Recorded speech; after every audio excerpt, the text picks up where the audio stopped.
കുറച്ച് കായ ആവശ്യമുണ്ട്. എന്തിനാണ്? പിന്നെ പഞ്ചായത്തിന് പോകണ്ടേ?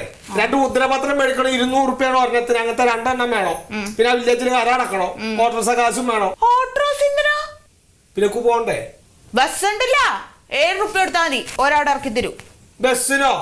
ഈ വയസ്സാം കാലത്ത് ഞാൻ ബസ്സിന് കയറി പോവേ. അപ്പൊ എപ്പോഴാ ഞാൻ കുടുംബത്തേക്ക് തിരിച്ചു വരണ്ടേ? പിന്നെ ബാപ്പാ നിങ്ങൾ പോവണ്ട, ഞാൻ പോവാ. എന്താ ഈ പറയണേന്ന് പറഞ്ഞു? ഞാൻ പോവാ. എന്താ ഉദ്ദേശം? ഈ കുടുംബത്തിൽ അങ്ങനെ പെണ്ണുങ്ങൾ ഇറങ്ങി പോവില്ല പറഞ്ഞില്ലേ? ഞാൻ തന്നെ പോയിക്കോളാം. അപ്പൊ ബാപ്പ തന്നെയാണോ പോണത്? തന്നെ പോണത്. എന്താ പോയാല്? എന്നാ ഓട്ടോ പോയാ മതി. ഇല്ല, പോണില്ല ഓട്ടോയില്. എന്തിനാ ഓട്ടോയിൽ പോണത്? ബസ്സിനാ പോവും ഞാൻ.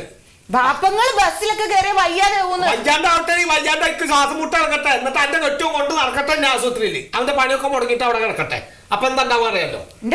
ബസ്സിന് നിങ്ങൾ ഇങ്ങനെ തുടങ്ങിയ കുറച്ച് കഷ്ടാണ്. എന്താ പറഞ്ഞാല് ജല്ല പറഞ്ഞത് ബസ്സിന് പോയിക്കോളി. നിങ്ങളിപ്പോ കുട്ടികളൊക്കെ കഷ്ടാണ്. ആ കുട്ടികളെ കഷ്ടം തന്നെയാണ് ഞാൻ.